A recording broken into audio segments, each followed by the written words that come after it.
pensaba leerlo, pero a lo mejor es muy largo. Bueno, vos fíjate. Puedo leer algunas cosas. Sí. Pero más que nada números y cosas. No sé.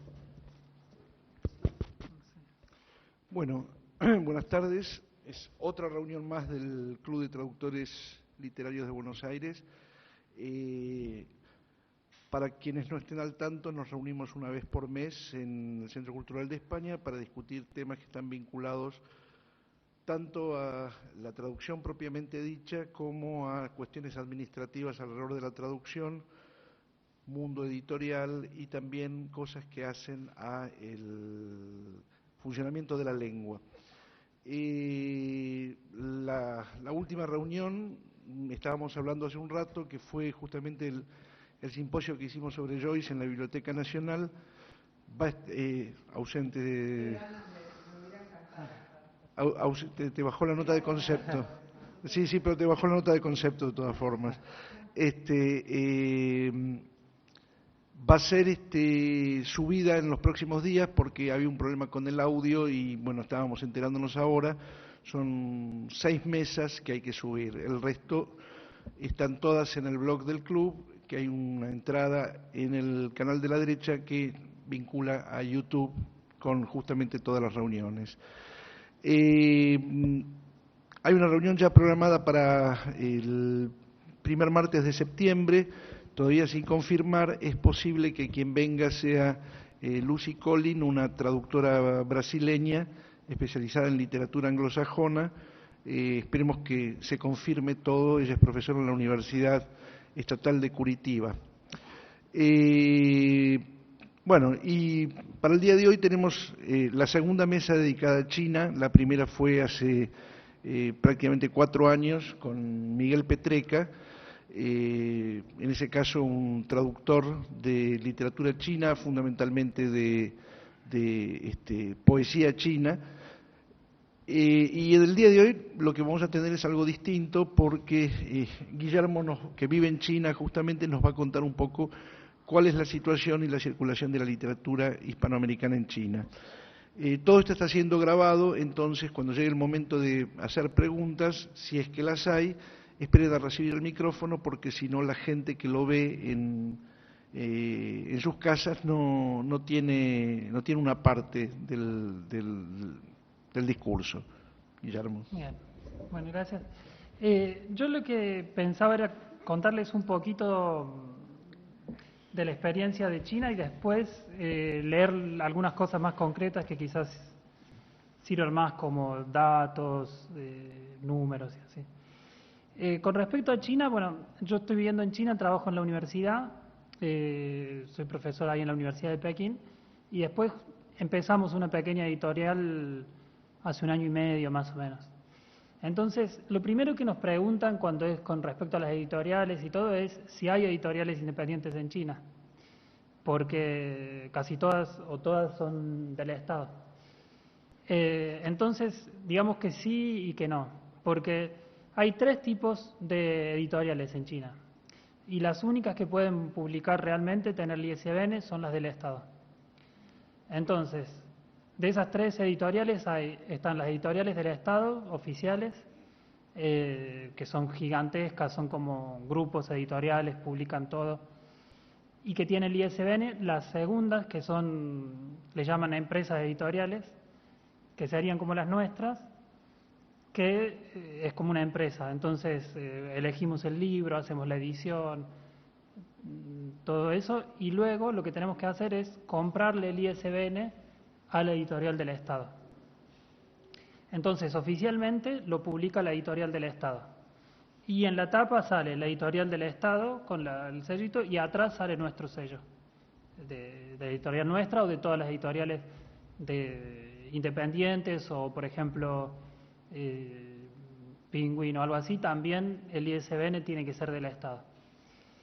Y entonces es como si lo publicaran ellos legalmente, pero bueno, la editorial independiente se ocupa de la distribución, de la venta, gana el dinero, el dinero es para la editorial independiente y todo. Pero el ISBN hay que comprarlo. Depende de la cantidad del tiraje, etcétera, el precio del ISBN. Pero más o menos son 10.000 yuanes. que serían creo que 15.000 pesos, algo así. Claro, eso es difícil porque, por ejemplo, aquí o en Francia es obviamente gratuito y libre, o sea, cualquiera que quiera sacar un libro va y lo saca. Eh, y después, entonces esas son las dos principales formas de edición que hay, las del Estado y las empresas editoriales, que son las más interesantes, que son las que publican autores, por ejemplo, Borges, así, son las empresas editoriales que lo publican. Y después están las otras que se llaman Minjean, que es directamente como están directamente afuera del mercado, que no tienen ISBN, no van a librerías, pero a veces venden muchos. Son los poetas o los primeros libros de ciertos escritores, todos esos, un poco como puede haber acá, y hacen 500 ejemplares, así. En las editoriales tradicionales, o sea, como los dos primeros tipos, en la tirada mínima son 10.000 ejemplares, ¿no? Cuando aquí se dice que son 1.000, pero a veces son menos también. Después, ya voy a leer algunas cifras, pero después les quería contar quiénes son los traductores en China. Y en ese me baso, digamos, en la experiencia más en la universidad, porque donde yo estoy en la universidad que se llama de español. Los chicos se llama al final de 4 años, o puede ser el máster, que son 2 años más, se reciben de lo que se llama filología hispánica. Entonces, yo les doy una materia que se llama literatura española, que en realidad, como no es la Universidad de Literatura, es la Universidad Española. Entonces, tiene un año de literatura española para que, ya que van a tener ese título, por lo menos que sepan quién es el Quijote o así. Y entonces, ellos estudian esos 4 años y después inmediatamente empiezan a trabajar. A nosotros nos pasa que los chicos de 4.º año empiezan a faltar porque ya empiezan a trabajar. La mayoría empiezan a trabajar de traductores o de intérpretes o como de funcionarios para empresas chinas en América Latina y firman el contrato antes de terminar, porque hay tanta necesidad de chinos bilingües en español que, digamos, firman antes de tener el diploma para saber que van a ir con ellos, las empresas. Y como ya hace 3 años que estoy, ya tengo contactos con los exalumnos. Casi todos están en Bolivia, algunos en el sur de Argentina, otros en Venezuela, y están trabajando ahí para empresas y así. Todos esos no son traductores literarios, pero bueno, algunos de esos, los que se reciben, algunos van para traductores literarios. Por ejemplo, nosotros publicamos ahora un libro que nos pareció una buena mezcla entre un libro que está bien escrito, que es literario, y que al mismo tiempo lo podíamos vender, y que es la biografía de Messi. Pero es una buena, de Leonardo Faccio, que es un periodista argentino. Y el traductor es recibido ahí de la universidad donde estoy yo. O sea que hizo eso, hizo los 4 años y después hizo 2 años más y después empezó a trabajar en la universidad en donde estoy yo. O sea que es un colega mío. No sé si les interesa saber cuánto cobran los traductores en China. Interesa mucho. Sí. Están muy mal pagos en China. El estado de los traductores es muy malo. Y por ejemplo, para nuestro libro, que no sé si se puede decir, que tiene 200 páginas, le pagamos $2.000. Y fuimos bastante buenos comparados con los otros editoriales. Aparte nosotros fuimos bastante, no sé cómo decir, convenientes para él, porque le pagamos la mitad antes de comenzar y la mitad cuando termine, un poco cuando el libro esté publicado en realidad, porque en China hay todo un problema que lo tienen que leer el censor oficial y luego lo devuelve, entonces quien tiene que hacer los cambios es el traductor, no lo lee el censor oficial y todo eso, entonces hasta que el libro está publicado pasa mucho tiempo. Pero por ejemplo, el mismo traductor publicó otro libro también de Messi, pero un libro que se llamaba Messi, la selección argentina, no sé, y a él se lo pagaron cuando el libro se publicó. Entonces él hizo el trabajo un año y el trabajo se lo publicaron le pagaron 3 años después, porque la editorial no publicaba la traducción. Entonces, esas son las condiciones de los traductores en China, no es muy buena. Y entonces otra parte importante de la traducción que influye en la traducción es que el gobierno tiene que leer todas las versiones. Entonces ese es un problema. Además es un problema para la editorial porque no solamente tiene que pagar el ISBN, sino que hay que pagarle al lector. Un lector del gobierno hay que pagarle, y mientras más complicado sea el libro, si es político o si es demás, más hay que pagarle. O sea que, bueno, por un lado te censuran y encima hay que pagarle.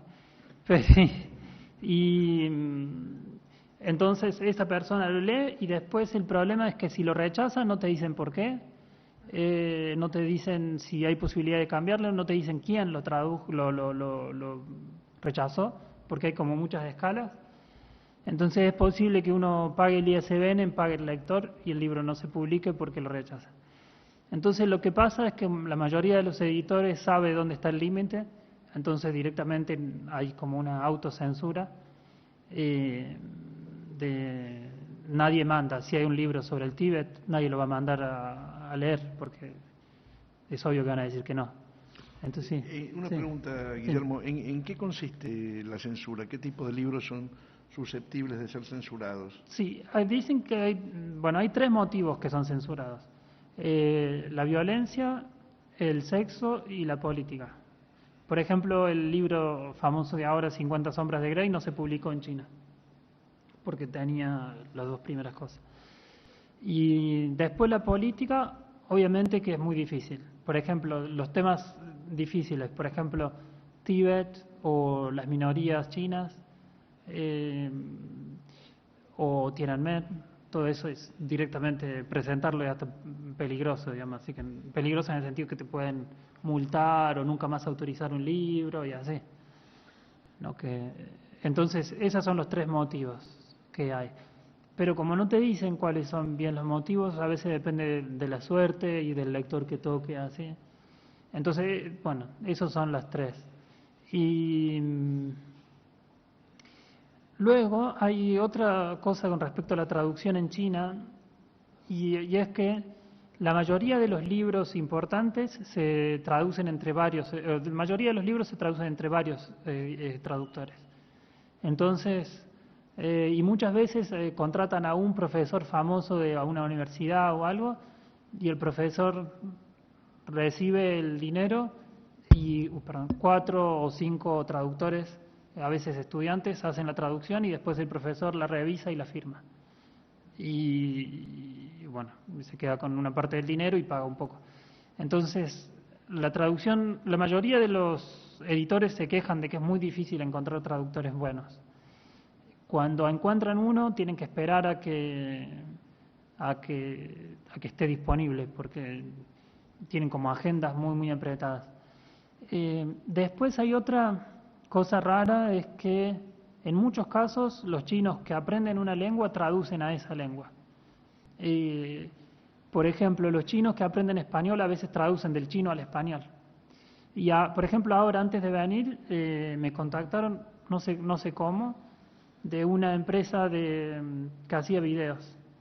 Y me dijeron que había una empresa también del gobierno que quería tener un video de 15 minutos presentando, bueno, su empresa en diferentes lenguas. Entonces necesitaban a alguien que lea en español para hacer el video.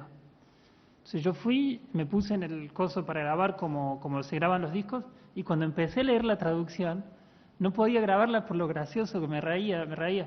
Y yo les tuve que decir, la traducción no es posible esta, lamentablemente no la traje porque, no sé. Sí. Cuando te contrataron sabían que eras cordobés, ¿no? Sí, encima no les importaba no, aparte me preguntaron, ¿el español de Argentina es igual del de España? Y yo les dije que no, y me dijeron, bueno, necesitaban, y yo les dije que sí. Entonces les pregunté y justamente era un chino que había traducido del chino al español. Y no se puede, es como nosotros si traducimos al chino, por más que estudiemos toda la vida, supongo que nunca lo vamos a hacer. Después, otra anécdota parecida es, lo hicieron lo mismo con el libro más importante que hay para los chinos ahora, que son los discursos, para el gobierno y así, que son los discursos de Xi Jinping, del presidente. Una china los tradujo al ruso y lo publicaron al ruso, en Rusia. O sea que las tiradas ya se imaginan cómo es el mercado ruso. Y la traducción estaba tan mal hecha, se empezaron a reír la gente y todo, que lo tuvieron que retirar de las librerías. Y o sea, si acá se publican 1000, en Rusia se publicarán de ese tipo de libros publicados por el gobierno y todo, no sé, posiblemente 1 millón y así. Entonces, 1 millón de libros escritos en un ruso, imposible de leer, imposible de leer. Se lo tuvieron que devolver y transformar en pasta de papel porque era imposible. ¿Qué pasó con la traductora? No, dice que no le hicieron nada. Yo pregunté justamente lo mismo y dice que no, porque a ella se lo habían encargado y dicen que no le pasó nada malo. Nada malo, no la echaron, nada malo. No, ella es profesora en la universidad de ruso y siguió siendo profesora. Pero ese es el problema. Y yo pensaba traer algunos carteles que había, que he visto. Me pareció que era muy como un pastelazo, no sé cómo se dice, un chiste muy... Traer los carteles que hay, hay páginas de internet o mismo que yo he sacado por ahí, de las traducciones que hacen los chinos, que son increíbles, que las tengo en los trajes, pero las traducciones que hacen al inglés. Yo no sé, a mí me parece que muchas veces lo importante es que se vea en inglés y parezca en otra lengua y después piensan que nadie lo va a leer. Pero es terrible, terrible. Bueno, eso es terrible. Y entonces eso también es una idea de la lengua extranjera. Yo no quise traer todos esos carteles que hay así muy graciosos, con traducciones muy graciosas. Por ejemplo, hay una que fuimos a un parque de minorías raciales, porque en China hay 56 minorías raciales, y en inglés decía parque racista. Sí, decía Racist Park. Y yo, era increíble que hayan hecho eso. Y yo digo, me parece, porque son los chinos que traducen. Después hay otro supermercado muy famoso que también vi la foto, que se llama Server Error. Y dice que es porque se llamaban 2 hermanos en chino y quisieron ponerle 2 hermanos en inglés. Y que cuando pusieron en Google o en Baidu, que es como Google, no anduvo internet. Entonces le salió Server Error y ellos pensaron que eso significaba 2 hermanos y pusieron todo eso. Bueno, hay muchas, sí. Eso es increíble, pero no lo quise traer porque me parecía así muy directo, pero en realidad me parece que sirve para pensar cómo ven ellos la lengua extranjera. Al ser un país tan grande, una lengua tan importante, a veces piensan que, no sé, que no existe, o no sé cómo decirlo. Eso es algo. Después, bueno... Sí. Tengo una pregunta sí. yo. ¿Qué es lo que traducen de Hispanoamérica, por ejemplo? Sí, de Hispanoamérica lo que traducen depende, las editoriales oficiales lo que traducen son todo el boom latinoamericano, fue muy importante porque tenían afinidades supuestamente ideológicas y todo eso. Luego, ellos se guían mucho por los premios son los que los guían directamente.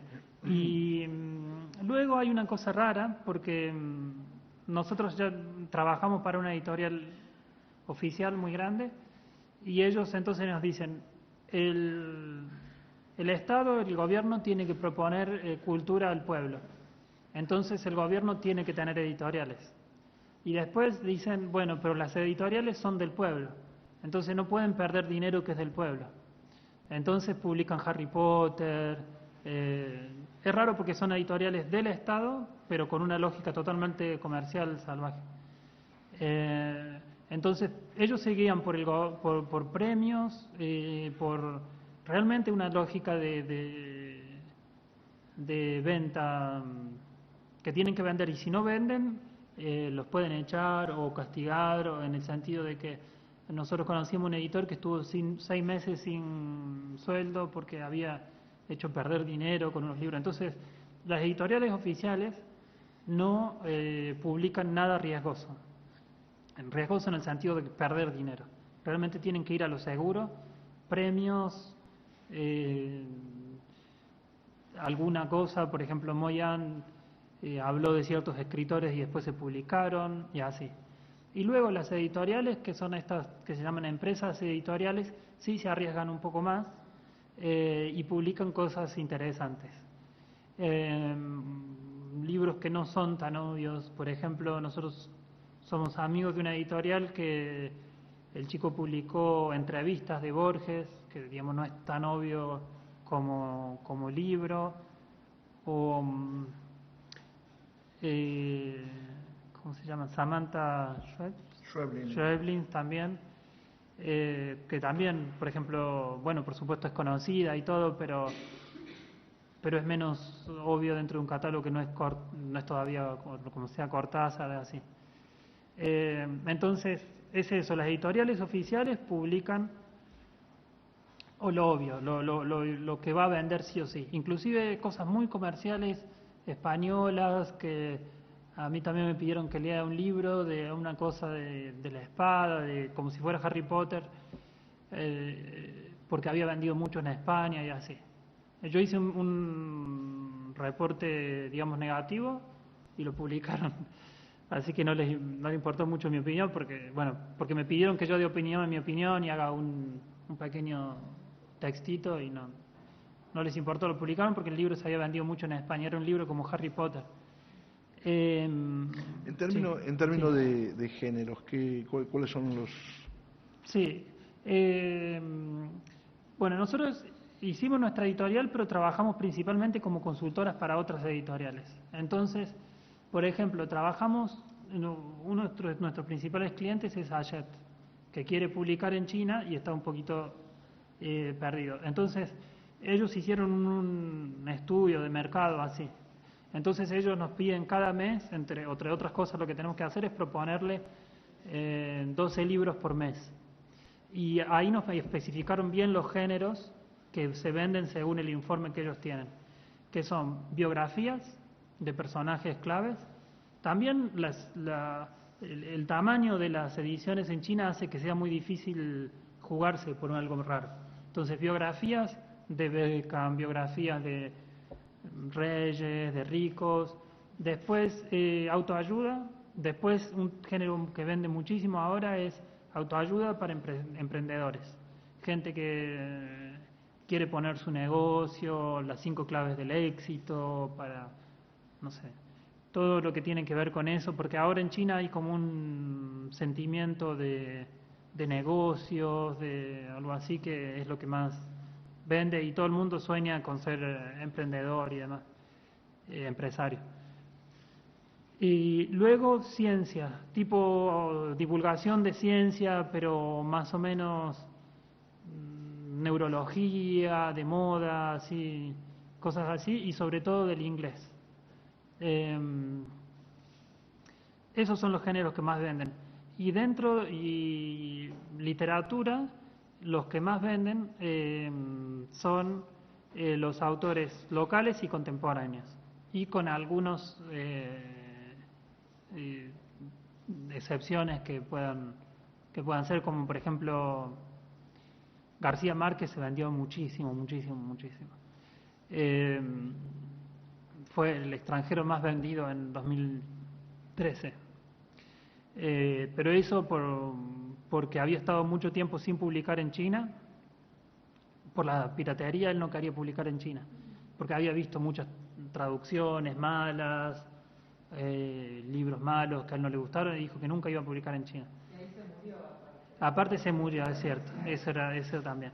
Entonces, publicó y se murió, entonces fue todo junto. No, y aparte, Mo Yan, que era el premio Nobel, estuvo todo el tiempo hablando de él. de García Márquez, todo el tiempo hablando de García Márquez, que era su gran inspiración, y eso lo ayudó mucho. Entonces, ese tipo de autores vende mucho. Que respecto de todo digamos, lo que se traduce en China, ¿qué lugar ocupa lo que se traduce del castellano? Muy poquito, muy poquito. No tengo cifras exactas, pero yo he hablado con editores y ella me decía que el 85% que se traduce viene del inglés y el 15% para todas las otras lenguas. El segundo puesto después del inglés de traducir es del japonés. Después hay traducciones del ruso, hay traducciones de todas las lenguas. El español está bastante bien, está entre los que más se traducen, pero el inglés es, como supongo en todos los países, pero más allá, completamente lo que más se publica. Por ejemplo, nosotros trabajando para esta editorial, para Jet, ellos nos dicen, tienen que ser del inglés. Y si es de otra lengua, hay que explicar por qué. Porque dicen, ¿por qué publicar a un médico argentino? Tiene que ser que se gane el Nobel o algo, por ejemplo, si es un libro de ciencia. Pero en cambio, si es un libro de ciencia publicado con un nombre en inglés, ya está, no hace falta explicar.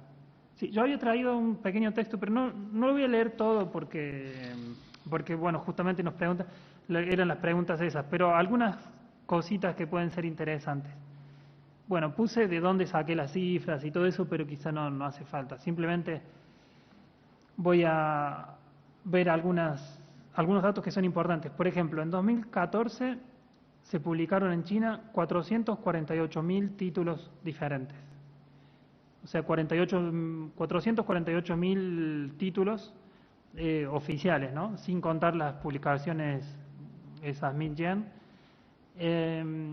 Y hay que tener en cuenta también que todas esas, lo mínimo son 10.000. Entonces, ¿cuánto es 448.000 por 10.000? Bueno, son muchísimos libros que salen cada año. Luego, hay otro dato que me pareció interesante que saqué de una página oficial china, que decía que los chinos leen solamente en libros de papel 4,3 libros al año promedio de libros en papel que leen los chinos. En esa encuesta salía, por ejemplo, los surcoreanos, que leen mucho más, leen 11 libros al año. Luego los estadounidenses, 7. Los franceses, 8,5. México, 2. Colombia, 2. Brasil, 4. En esa lista no salía Argentina para comparar, no sé si sabe. Entonces, como que China está en una promedio en el medio de la cantidad de libros que leen, más o menos 5 libros al año leen en promedio los chinos.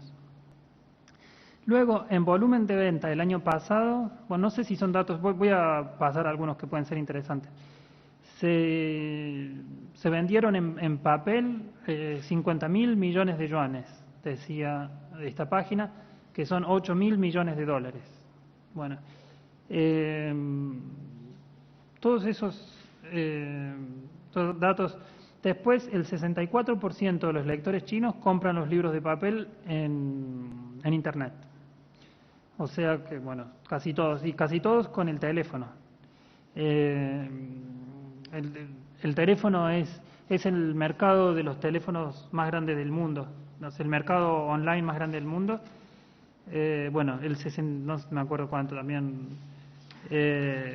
Todos están con el teléfono y es muy raro porque, por ejemplo, a veces las clases se detienen y 2 chicos o 3 salen. Y yo le digo, ¿pero por qué se van? Dice, no, es que llegó el vendedor de Taobao, el que trae. Taobao es como, ¿cómo sería? Como Mercado Libre o así. Entonces llega el chico con la moto y todos los chicos se van en medio de la clase a buscar los productos que compran. Con el teléfono compran todo. Sí. Te pregunto, Sí. ¿existen físicamente librerías también, me imagino? Sí. Existen físicamente. Algunas dependen del Estado y no son muy buenas. Y hay algunas independientes que sí son muy buenas, de gente que ama la literatura, se pone en empresas. Nosotros somos amigos de un chico que dice que uno de sus negocios es, agarran edificios viejos así y trabajan junto con una inmobiliaria. Y ponen librerías, hacen lecturas y demás. Y la inmobiliaria le paga a ellos porque dice que así sube el precio de los inmuebles, teniendo una librería. Esa, bueno, es una buena idea. Pero sí dicen que, o a veces, porque él tiene varias librerías en Pekín, a veces directamente no le cobran el alquiler. Entonces, él puede tener la librería en un lugar que poco a poco se hace un lindo lugar, un lindo barrio y así, sin pagar alquiler, y gracias a eso sube el nivel de, de los inmuebles. La censura es para lo que se publica, pero no para lo que ingresa. O sea, si entran libros de otros países, ahí sí. Sí, el micrófono. Sí, el micrófono. Sí. Sí. Claro, lo que pasa es que si ingresan libros en inglés, no sé cómo será para los libros que ingresan en otras lenguas, pero seguramente también hay censura. Censura y demás. No sé cómo será el tema si ingresan libros de otras lenguas, en la aduana o así.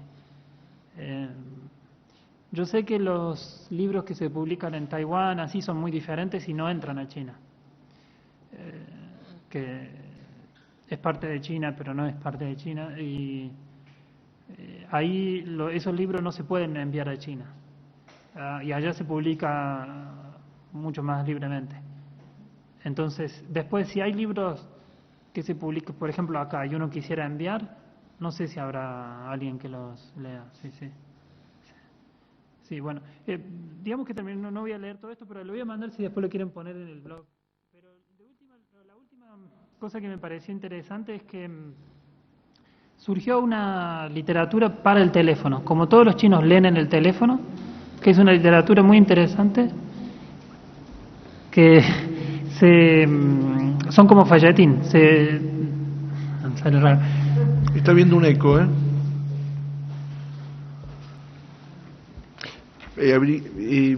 Javier, si hay alguna intervención del gobierno chino... Sí, debe ser eso, ¿no? Sí, debe ser eso. Y no, entonces hay una literatura para el teléfono, que son como folletines que se publican cada día o cada mes, muy cortitos, y eso es como un furor ahora. Eso es muy interesante. Los otros, el último pequeño dato que quería dar es que los libros son realmente muy baratos, comparado aquí, es decir, que lo mismo que sale una cerveza, sale un libro. Entonces, es raro, no se regala un libro, por ejemplo, como es acá, porque es un objeto muy barato y personal también, que cada uno se lo compra. Entonces los libros son muy baratos, pero también al contrario de lo que pasa acá, los escritores viven de su trabajo de escritor, y muchos muy bien. Y el último dato también que encontré en la misma página que me pareció interesante, salía la lista de los escritores más ricos de China.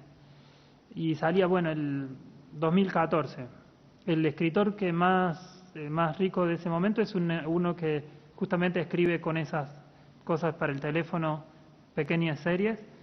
Y bueno, es un escritor que tiene 34 años y vendió el año pasado, en 2014, 19,5 millones de yuanes, o sea, 20 millones de yuanes. Es decir, un poco más de 3 millones de dólares el año pasado. Después,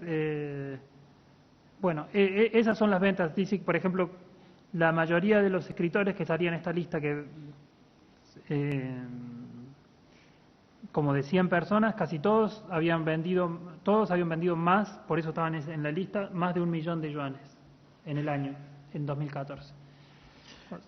Ese es el último dato que quería dar. Sí. Una cosa que te pregunto ahora es en el otro sentido, o sea, de la misma manera que hay un cierto interés en traducir literatura extranjera en China, los chinos también tienen un interés importante en publicar literatura china en el extranjero. Sí. ¿Qué programas tienen para eso?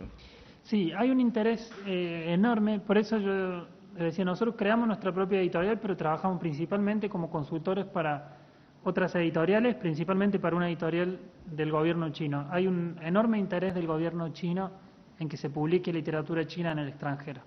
y están como frustrados y dicen ¿por qué no? Con el cine lo están logrando poco a poco, en casi todas las bienales o cosas que se hacen, hay películas chinas, pero en la literatura todavía no lo logran. Y entonces realmente entonces están poniendo mucho dinero el gobierno chino. A nosotros, por ejemplo, nos piden que contactemos con editores y demás. Y también tienen un programa donde pagan la traducción y muchas veces hasta la impresión de los libros. Entonces tienen programas para pagar la traducción. Por eso es interesante, si hay editores que quieren publicar literatura china, la traducción puede estar paga. ¿Y qué tipo de autores se promocionan? ¿O es una cuestión que depende del editor extranjero? Ahí está. Lo que pasa es que ellos quisieran que se publique cierta clase de literatura afuera. Y es una literatura de escritores que están más cerca del partido, todo eso, y que son más aburridos. Entonces, esos no los pueden vender. Entonces, venden otros que están dentro del catálogo de su editorial. Y lo que sí, ellos tienen mucho cuidado de que tratan de que no se publiquen autores que estén en contra del gobierno o que den una mala imagen del gobierno y así. Por supuesto, si hay de esos escritores, primero que no van a estar publicados en China, por lo cual es muy difícil que un extranjero los descubra. Salvo algunos casos que se hacen famosos, como hay una poeta que se hizo famosa por el Tíbet, entonces ella es tibetana, entonces fue publicada en Francia, en Italia y todo. Pero bueno, a ella le quitaron el pasaporte, la tienen ahí. Entonces, ellos les gustaría publicar los autores que son muy cercanos al gobierno. Como no siempre funciona, publican otros autores que en lo posible estén afuera de política. Y los que están abiertamente en contra del gobierno, además, no publican ni en China ni en el extranjero, a no ser que tengan la suerte por otro lado de llegar. Sí. Y te pregunto, y ahora otra cuestión, hay países que subsidian las traducciones, pero que eligen determinado tipo de sesgo, vale decir, por ejemplo, Francia no privilegia textos clásicos, sino que en principio prefiere tratar de vender más a sus autores contemporáneos, etcétera, etcétera. ¿Qué pasa con China y el mundo de su literatura clásica, por ejemplo? Claro, eso también interesa mucho, porque es una manera de presentar a China. Y eso también, inclusive, lo hacen directamente y lo publican en China. Lo publican en China en español o en otras lenguas. Y eso les interesa mucho, publicar a los clásicos chinos.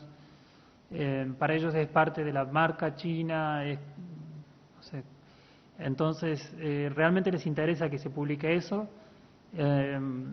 Ellos mismos los traducen, pagan la traducción, pagan la impresión y lo publican muchas veces las editoriales chinas, con el sello de la editorial china, y después directamente las regalan a los institutos Confucios de todo el mundo y los distribuyen. Eso hay libros en nuestra universidad, hay muchos libros en español clásicos chinos que son publicados por las editoriales chinas en otras lenguas, en todas las lenguas.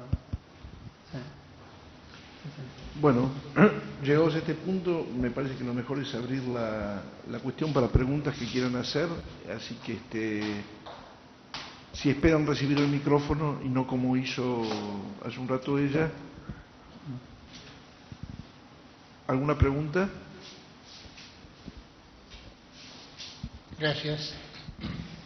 ¿Cómo es más o menos la mecánica de selección del material extranjero para traducir y publicar en China? Me imagino, espero que no lo hayas explicado antes de que yo llegara, y si es así te pido disculpas. Supongo, por otro lado, que la enorme proporción de material en inglés se debe al empuje de los agentes y los países, digamos, respectivos, y supongo que también es mayoritariamente literatura o textos en inglés. Si no fuera así, por favor, corregime. Pero, ¿qué otra cosa, si hay alguna, explica que sea básicamente, que sean textos en inglés lo que se publica en esas proporciones tan notables? Sí. Bueno, sí, lo que más se traduce del inglés por cuestiones obvias, por la fuerza que tiene el inglés y la fascinación que tiene China por Estados Unidos. Los chinos ven series, ven NBA, ven todo eso. Las series norteamericanas son famosísimas. El año pasado prohibieron, realmente no sé por qué, Big Bang Theory, y mis alumnos estaban llorando. Sí, estaban quejándose y no sabían por qué, pero lo que tiene de bueno, no sé qué, ese tipo de prohibiciones es que los alumnos que tienen 23 años enseguida encuentran la forma de verla en otro sitio y con una cosa, pero estaban pasándose entre ellos datos para poder ver Big Bang Theory saltando el bloqueo del gobierno. No me acuerdo por qué la habían prohibido, pero todas esas, las series, y entonces de ahí a pasar a la literatura es muy obvio, digamos. Yo creo que es por eso, es por la gran fascinación que tiene Estados Unidos con China, China con Estados Unidos. Sí, y después el proceso de selección, no, es como decía recién, depende del tipo de editoriales. Hay editoriales independientes así que realmente funcionan como funcionan acá, es decir, por un libro que encuentren y que les guste. Hay algunas editoriales, por ejemplo, hay una editorial muy grande china que se llama Shanghai 99, que la editora es española y es muy buena. Entonces ella tiene así ideas, por ejemplo, quería publicar a Pablo Cascadian, que es muy interesante, o quería publicar a César Aira. César Aira, ya hay una editorial china que compró muchos, todos los derechos, entonces ahí no se puede publicar.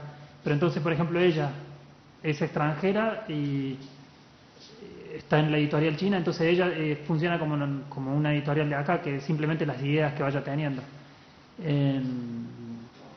Entonces las editoriales, como decía recién, del gobierno, más los premios y así. Y las independientes, como acá, el gusto que les vaya saliendo. Pero sí que al ser tiradas tan grandes, tienen que ser muy enfocadas. Nosotros, creo que en Argentina, al ser tiradas más pequeñas, podemos correr el riesgo de publicar a alguien que no se va a vender, que aunque sea, porque bueno, si uno hace una tirada de 500 ejemplares y pierde el dinero, no es tan grave, pero si uno hace una tirada de 10.000 ejemplares o de 50.000 ejemplares y los libros no se venden, es muy grave. Después, otra cosa con respecto a la distribución es, las librerías piden y generalmente piden muchísimo cuando el libro está por salir o acaba de salir. Y después, cada octubre, una vez por año, se hace el balance. Y si el libro no se vendió, se devuelven todos los libros que no se vendió. Están un año en librerías. Y todos esos libros son como toneladas de libros, toneladas, todo eso se transforma en pasta de papel. O sea que todos esos libros que se publican así, obviamente las editoriales independientes y así, defienden el libro, lo tienen más, no lo destruyen tan rápidamente, pero la mayoría de las editoriales destruyen el libro después de un año. Entonces, se publica muchísimo, tiradas muy grandes, y se destruye muy rápidamente, así que le tienen que pegar con el libro, porque si no, es un costo muy grande. Destruirlo es un costo, transportarlo es un costo, así que... sí. ¿Alguien más?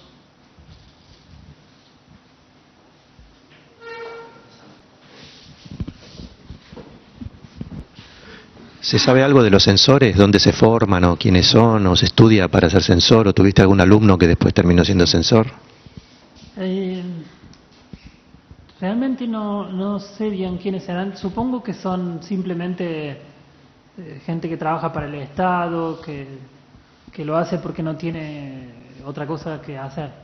Yo trabajé 2 años en una agencia de prensa y entonces ahí hicimos una entrevista para La Nación a un censor,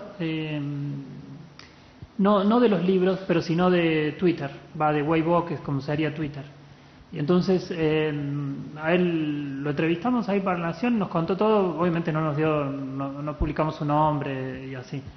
Pero él decía que él simplemente acababa de terminar el secundario, tenía 20 años, y encontró un amigo que le propuso, que le dijo que había entrado a trabajar ahí, y entró a trabajar como censor en Twitter.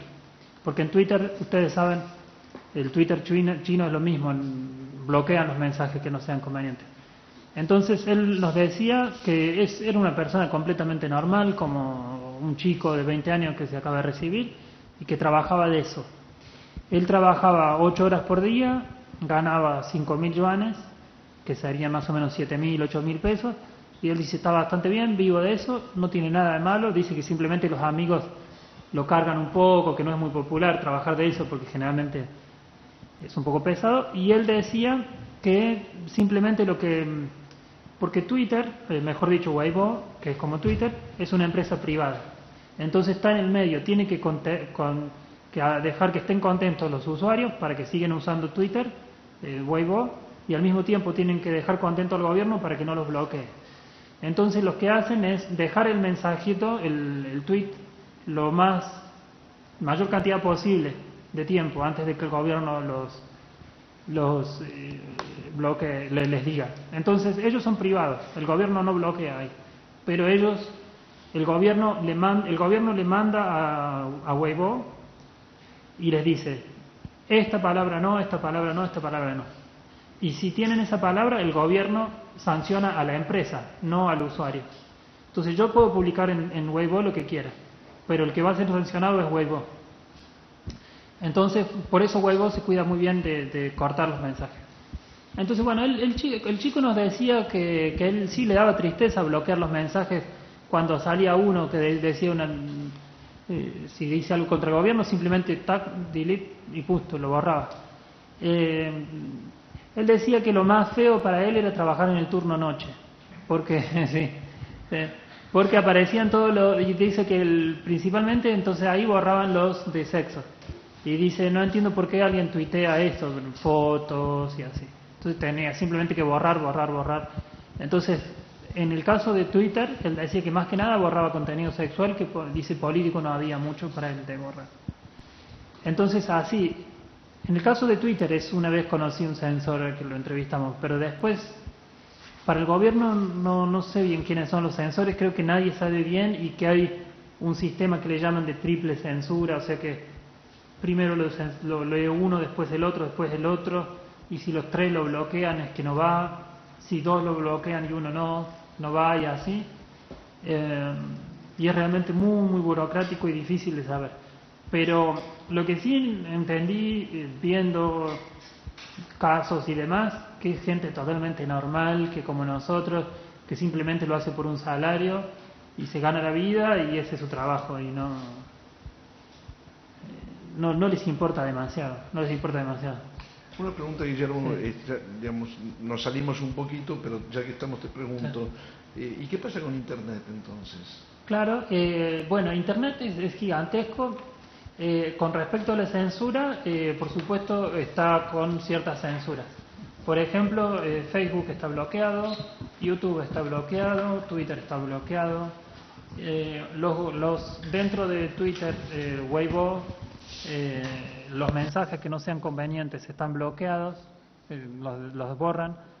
Entonces es un Internet con muchas restricciones. Cuando está bloqueado The Guardian, está bloqueado El País porque publicó una cosa en contra de los políticos del gobierno, está bloqueado Times, todo eso.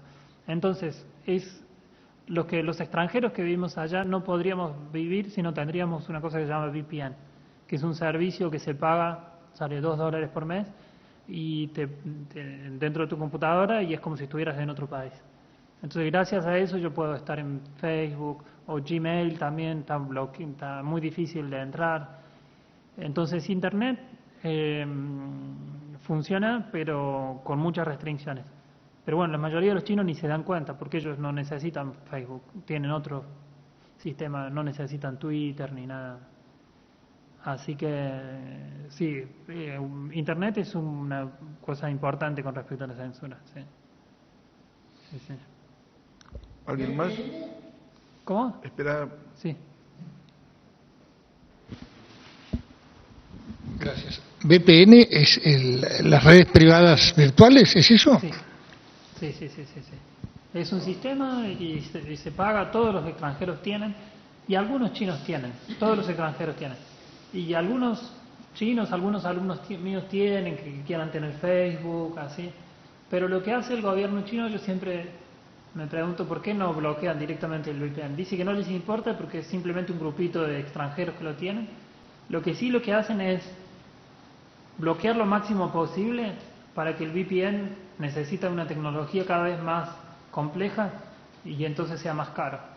Entonces menos personas van a acceder a eso y va a ser un grupito pequeño y no muy revoltoso. Entonces, si el VPN sale $2 por mes, quiere decir que la mayoría de los chinos no lo van a usar. Entonces, lo que hacen es no bloquear el VPN, pero molestarlo lo suficiente para que se vuelva caro. Entonces, sí, eso son redes privadas. Entonces yo puedo elegir en qué país estoy virtualmente. Y ahí no tengo censura, por supuesto, no sé. Sí. Puede ser una constatación simplemente. La mecánica de los editores es la de cualquier país, digamos, occidental. Van a las ferias, eligen ahí el material, etcétera, y aparte recibirán de de los agentes distinto material allá. ¿Es eso, verdad? Sí, sí, es totalmente así. Es exactamente igual que cualquier otro mercado. Sí pasa mucho que las editoriales grandes o del Estado tienen que tienen dos frentes, ¿no? Por un lado los lectores y por el otro lado lo que sería el gobierno y así. Entonces ahí tienen que estar midiendo entre los dos. Pero realmente es muy enfocado al mercado y es parecido a como se haría en otros países. Sí, sí. ¿Puedo agregar otra, Jorge? Sí, sí, por favor. En cuanto a las traducciones, por ejemplo, supongo que no es fácil encontrar traductores de chino a lenguas occidentales que lo hagan bien, supongo. Sí. Pregunto si tienen como estudiado alguna mecánica que, por ejemplo, que digamos, si hay un buen traductor del chino al francés, después, por ejemplo, al español o al inglés se traduzca de ese original en inglés, en francés y así. No tienen ellos una mecánica. Lo que sí hay es cada vez más una conciencia de los editores de aquí, de Francia y así, de saber que no se puede publicar, traducir desde el inglés al español un autor chino. Me parece que hay una conciencia, entonces cada vez se buscan más autores. Lo que sí ellos sí tienen un programa para que la gente estudie chino. Entonces hay muchísimos extranjeros que están allá con becas estudiando chino. En mi edificio estaba lleno de italianos que estaban estudiando chino gracias al gobierno chino. Había una chica de Argentina, peruanos, bueno, en fin. Eso sí que ellos promueven que se estudie chino. Después promueven que se traduzca gracias a los programas que pagan la traducción. Después yo no sé si ellos ya miden la calidad al francés o al español, ahí ya yo creo que ya no miden. No tienen forma de medir la calidad, ¿no? Sí, pero yo creo que las traducciones, digamos, hay mucha conciencia ya en los países, como Francia tiene mucha conciencia de lo que es la traducción, así, entonces no le hace falta a China ver si la traducción francesa es buena o no. Claro, no sé. No, pero ¿y la restricción esa por la cual no se puede traducir, por ejemplo, al español del francés, un original chino, eso a qué obedece? No es ninguna restricción, pero simplemente que se pierde mucha calidad, supuestamente, ¿no? Se pierde mucha calidad. Tuvimos Sí. muchas reuniones Sí. en el club justamente con las lenguas que no tienen traducción, Claro. que no tenían traducción al castellano directo, fundamentalmente el ruso, el chino, el holandés, etcétera. En varias oportunidades los expositores demostraron de manera muy palmaria la gigantesca distancia que había entre el original y lo que finalmente quedaba en castellano cuando había una interposición del inglés o del francés, las dos lenguas de las cuales más comúnmente se traducía en otra época. El año pasado hubo una reunión que fue muy interesante con Omar Lobo y con Alejandro González, que fue realmente una clase magistral respecto de qué es lo que había pasado con Dostoyevsky en las traducciones españolas o en las traducciones argentinas de la primera mitad del siglo XX y lo que estaba pasando ahora. Y vos no tenías la sensación de leer a dos autores completamente diferentes. En el caso del chino, donde hay menos traductores, o por el momento hay menos traductores que en otras lenguas, también te está acercando de una manera distinta. Y con el japonés pasó también un poco lo mismo. Alberto Silva, hace cosa de 6 años, dio también una clase espectacular donde mostró cuál era el proceso por el cual se llegaba a traducir un haiku, y era increíblemente complejo, y no se cumplía nunca traduciendo 3 versos del inglés o 3 versos del francés al castellano. Daban cosas completamente distintas, disparatadas y demás. O sea que esa traducción intermedia realmente no funciona, por lo menos no funciona en las grandes lenguas. Supongo que debe depender mucho de la calidad del texto intermedio, digamos. No necesariamente, porque también hay una cuestión que tiene que ver con la idiosincrasia que tiene cada lengua. Hay cosas que una lengua admite y otras que no, y entonces cuando vos tenés ese tipo de problema, no sé, para darte un ejemplo muy trivial, hay palabras en inglés que tienen 50 acepciones, y que nosotros tenemos que optar cuando las traducimos del inglés al castellano, pero probablemente en el original no hubiera esas 50 acepciones y no hubiera una sola, y no lo podés corroborar. Entonces, ¿qué es lo que estás leyendo? Pues, bueno, por distintas cosas, por ejemplo, el caso de Ulises reciente, por un tema de calidad, etcétera. A mí me tocaba traducir una novela menor de Nabokov, que él mismo con un sobrino pasó del ruso al inglés. Claro, él era el propio autor, perdón, él era el propio autor original. Hablaba incluso en un prólogo de las características de los verbos en ruso, etcétera, etcétera. Claro, además se tomaron un tiempo enorme, ¿no? Yo tuve que entregar el libro, por ejemplo, en 3 meses, y ellos, para el primer borrador, creo, él lo explica en el prólogo, algo así como que on and off, que les llevó, qué sé yo, por ejemplo, 6 meses o 2 años, ya no me acuerdo, tendría que repasarlo, 2 años, y después lo pulieron, creo que a lo largo de, por ejemplo, esos 6 meses. Y bueno, y obviamente él manejaba perfectamente el inglés, perfectamente el ruso, y se tomó todo el tiempo del mundo, ¿no? Yo lo que creo que ahí intervienen distintas lógicas. Una lógica es la que tiene que ver con la traducción a secas, otra es con la necesidad económica que te plantea traducir para una editorial que necesita publicar un libro en tal tiempo y en tal forma. Son cosas distintas y al mismo tiempo son cosas que van a suponer, si se quiere, operaciones distintas.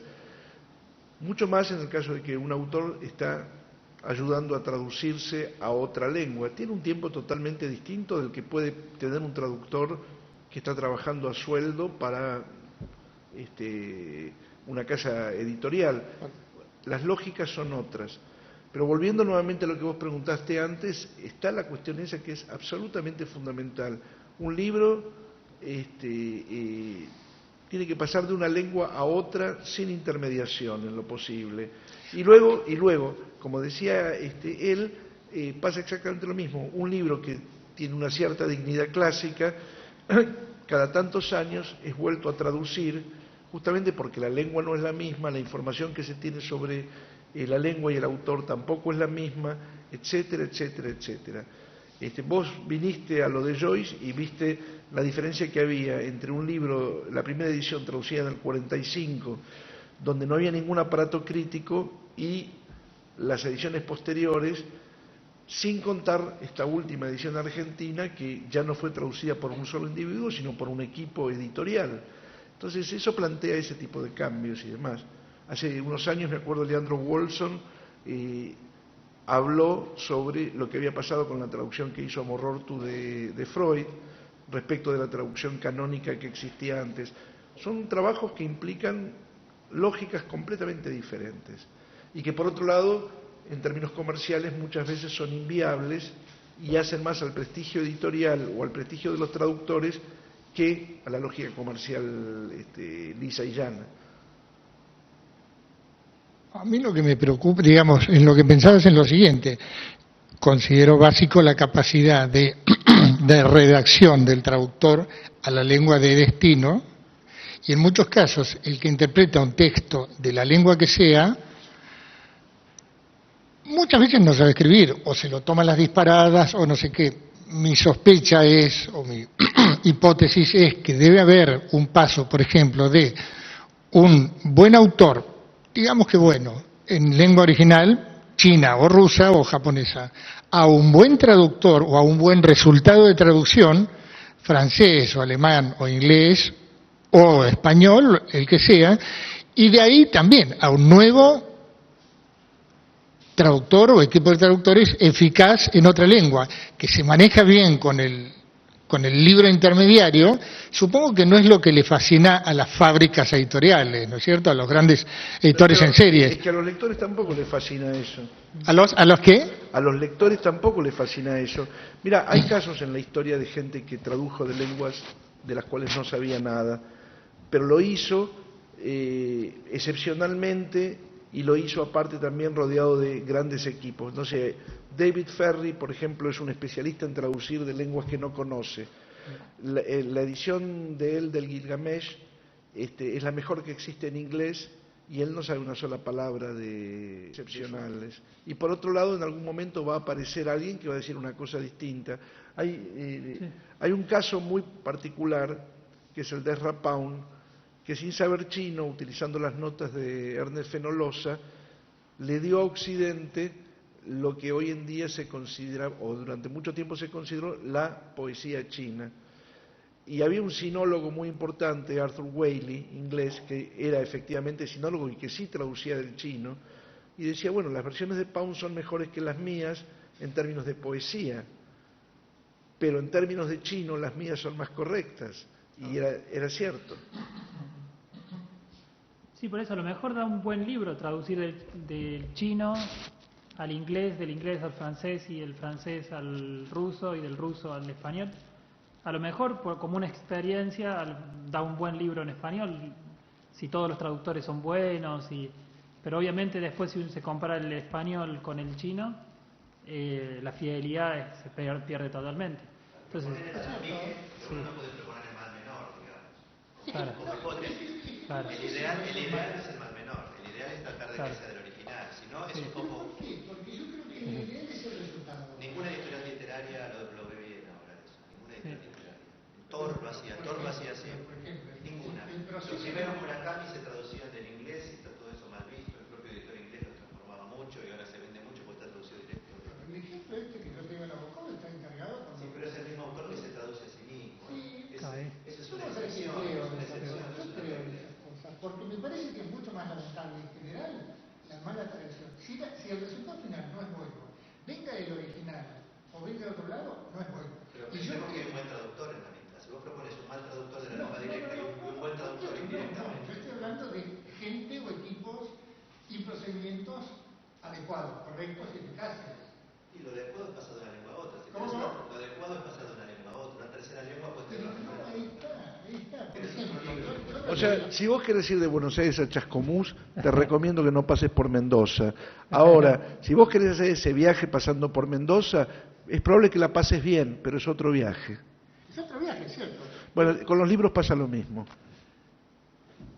Yo querría ver, sinceramente, o sea, no he hecho el estudio, me gustaría ver, por ejemplo, esa traducción que revisó Joyce de Ulises, la francesa, y qué pasaría, suponga, que se toma la versión francesa y no el original en inglés, y eso se traduce, obviamente, uno o buenos traductores, lo que sea, a un idioma, a una lengua determinada. Yo querría ver, yo hace tiempo que leí la de Sala Soledad, me gustaría ver qué traducción es mejor. Si el resultado, supongamos, en Argentina, de el Ulises traducido de esta versión francesa, que supervisó Joyce además, pero podría no ser, podría ser un Beckett, no sé, y la de Sala Soledad. O sea, acá y acá, ¿cierto? Sin meter la nueva de este muchacho Savaloy. Yo querría ver eso, ¿eh? Sí. Bueno, pero podés ver eso gracias a que hay un montón de traducciones de Joyce, ahora 4 en castellano disponibles, más 2 o 3 en francés. Digamos, es otro tipo de trabajo. Acá estamos hablando simplemente de que exista un libro y que pase a otro lado. Y luego, con la cuestión suplementaria, hay lenguas que hasta el momento fueron muy exóticas porque en términos idiosincráticos o geopolíticos nos quedaron lo suficientemente lejos como para que no hubiera quien se hiciera cargo. Hoy, en la lengua castellana, prácticamente hay gente que se puede hacer cargo de prácticamente todo. Antes teníamos que recurrir a los expertos franceses y a los expertos ingleses. Y a veces los expertos también metían la pata. Con lo cual se metía doblemente la pata cuando se pasaba de una lengua a la otra. Ahora se puede chequear de otra forma. Pero bueno. Bueno, muchas gracias y nos vemos el próximo martes, el primer martes de septiembre. Bueno, muchas gracias. No, por favor. Jefe.